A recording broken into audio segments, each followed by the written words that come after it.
Bonjour bien-aimés dans le Seigneur, c'est mardi, le premier jour de notre jeûne. Et j'espère que le Seigneur t'a donné la grâce de commencer ces bons moments de la prière et le jeûne. J'ai la foi que le Seigneur qui t'a donné la force de jeûner t'aidera à passer des bons moments et voir sa main. Et si tu ne jeûnes pas, mais tu écoutes la parole de Dieu avec moi, c'est aussi une bonne chose. Nous lisons Galates chapitre 3, verset 22 jusqu'au 29e. Galates chapitre 3, verset 22 jusqu'au 29e. Je lis au nom du Seigneur. Mais l'Écriture a tout renfermé sous le péché, afin que ce qui avait été promis fût donné par la loi en Jésus-Christ à ceux qui croient. Avant que la loi vînt, nous étions enfermés sous la garde de la loi. Avant que la foi vînt, nous étions enfermés sous la garde de la loi, en vue de la foi qui devait être révélée. Ainsi, la loi a été donnée comme un pédagogue pour nous conduire à Christ, afin que nous fussions justifiés par la foi. La foi est venue, nous ne sommes plus sous ce pédagogue, car vous êtes tous fils de Dieu par la foi en Jésus-Christ. Vous tous qui avez été baptisés en Christ, vous avez revêtu Christ. Il n'y a plus ni juif ni grec, il n'y a plus ni esclave ni libre. Il n'y a plus ni homme ni femme, car tous vous êtes un en Jésus-Christ. Et si vous êtes à Christ, vous êtes dans la prospérité d'Abraham, héritier selon sa promesse. Amen. Ô bien-aimés, encore une fois de plus, nous sommes en train d'apprendre la différence entre la foi et la loi. Lorsque nous lisons les Écritures avec dès le livre de Genèse jusqu'au Exode 20 où Moïse a reçu les 10 commandements, il y a eu beaucoup de lois. Œil pour œil, dent pour dent. Il y a eu beaucoup de lois et aujourd'hui encore, il y a certaines églises ou certaines confessions qui fonctionnent encore sous la loi. Que si tu ne fais pas ça, tu ne verras pas ça. Si tu ne fais pas ça, tu ne verras pas ça. Je ne parle pas de la loi de nos pays. La loi de nos pays, comme dit la Bible dans Romains 15, que nous devons respecter les autorités. Nous avons le droit de respecter les autorités et aucune autorité ne vient de Dieu. La loi qui nous a été donnée par nos responsables, celle-là, nous devons la respecter. Si on dit qu'il faut passer à gauche, il faut passer à gauche. Il faut attendre que le feu soit vert pour traverser, il faut que tu attendes. Sinon, même sans la police, tu vas te créer des problèmes. Tu peux te faire renverser par un grand véhicule ou même une petite moto qui te tuera. Mais la loi dont je parle ici, c'est la loi des hommes.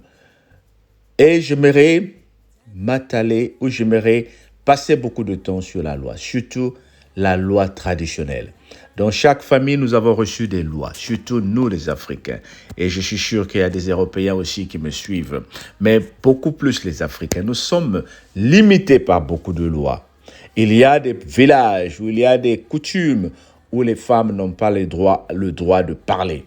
Il y a des traditions où les enfants n'ont pas le droit de dire quelque chose, où certains groupes de personnes n'ont pas le droit de manger ou de faire quoi que ce soit.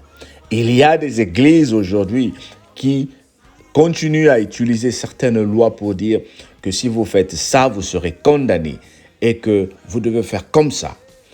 Pour prier, il faut une certaine tenue, sinon Dieu ne va pas se manifester. Tout ça là, c'est la loi.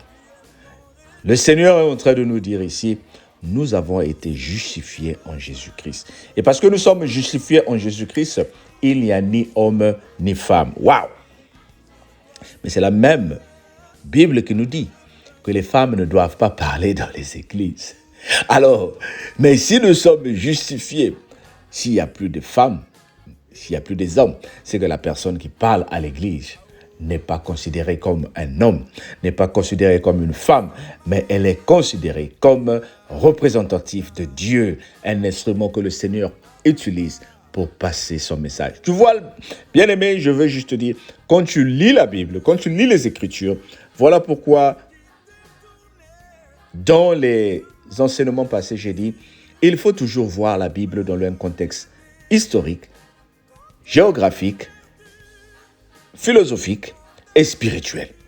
Il y a des choses qui doivent avoir une connotation spirituelle pour que toi tu comprennes ce qui se passe.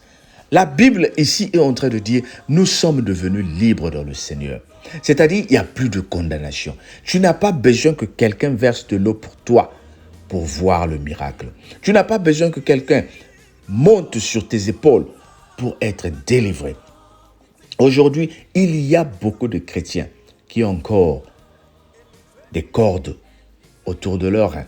Il y a encore beaucoup de chrétiens qui ont encore des feuilles sous les coussins pour dormir. Il y a encore beaucoup de chrétiens qui ont des gris-gris pour vivre dans la paix. Tout ça là, c'est la loi. Tout ça là, c'est la tradition qui nous limite, Il y a encore des chrétiens aujourd'hui qui se limitent, que nous ne devons pas faire ça. Que ce n'est pas comme ça. Tout ça là, c'est la tradition. Que nous faut prier, il faut qu'on touche ça. Il faut des choses comme ça. Il faut des bougies, il faut ça. Tout ça là, c'est de la tradition. Ça n'a rien à voir avec la Bible. Je ne condamne pas des choses qui peuvent t'encourager à prier. Par exemple, si pour toi, faire ton chapelet, ça te donne une motivation de prier, c'est une bonne chose. Mais ne vois pas dans le chapelet le miracle de Dieu. Ne vois pas dans l'huile d'olive le miracle de Dieu. Ne vois pas dans l'eau bénite le miracle de Dieu. Vois plutôt qu'il y a une grâce dans le Seigneur, mais au nom de Jésus-Christ. C'est-à-dire quand un pasteur te prend une bouteille d'huile d'olive pour la bénir, pour te la donner, ce n'est pas la bouteille d'huile d'olive qui agit en toi, mais c'est ta foi que tu mets dans ce que le pasteur a fait. Et ces choses-là ne représentent que la grâce de Dieu. Tu peux aussi voir l'huile d'olive que tu vas amener à la maison ne fera rien chez toi. Mais si on l'amène encore chez une autre personne, la personne est guérie. C'est la grâce de Dieu, bien-aimé. Alors je viens t'apporter ce message pour te dire, sois libre dans le Seigneur. Sois libre dans le Seigneur. Il n'y a ni juif ni grec. Il n'y a ni esclave. Mais tous, nous sommes un en Jésus-Christ. Et si vous êtes en Jésus-Christ, vous êtes la postérité d'Abraham. Bien-aimé, héritier de la promesse.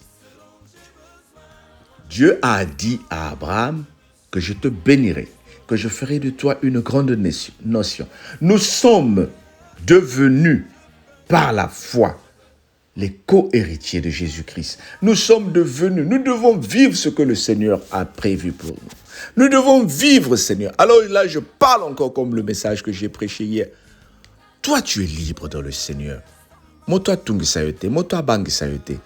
Tu es libre.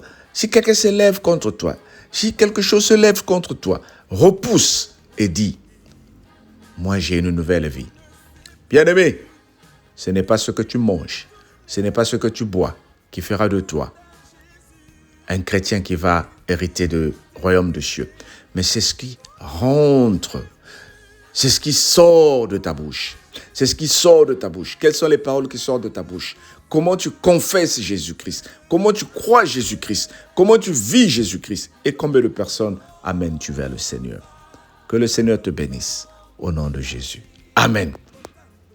Passe une très bonne journée. C'est mardi aujourd'hui. Ce soir, nous avons le direct de la cellule de prière à la gloire de Dieu avec la sœur Grâce. Va sur Facebook, cherche direct de la cellule de prière à la gloire de Dieu à 22h, heure de France, 21h, heure de Londres. Connecte-toi, prions ensemble. Et pour ceux qui ne savent pas, nous avons commencé aujourd'hui un jeûne de 10 jours qu'on appelle Mon amour pour Jésus. Ce mois de février, le monde célèbre ce qu'ils appellent Valentin, Saint-Valentin, que tu ne connais pas, que je ne connais pas. Mais il est devenu quelqu'un qui influence nos couples. Nous voulons amener Jésus-Christ, lui qui va amener la paix dans nos couples. Nous voulons témoigner notre amour pour Jésus. Et en adorant, en témoignant Jésus-Christ, quelque chose de spécial va se passer dans ta vie. Si tu veux jeûner, envoie-nous un message à travers les commentaires ou nos audios et on va t'envoyer le programme pour que tu te joignes à nous. Entre-temps, sois béni et on se dit à demain matin. Bye bye.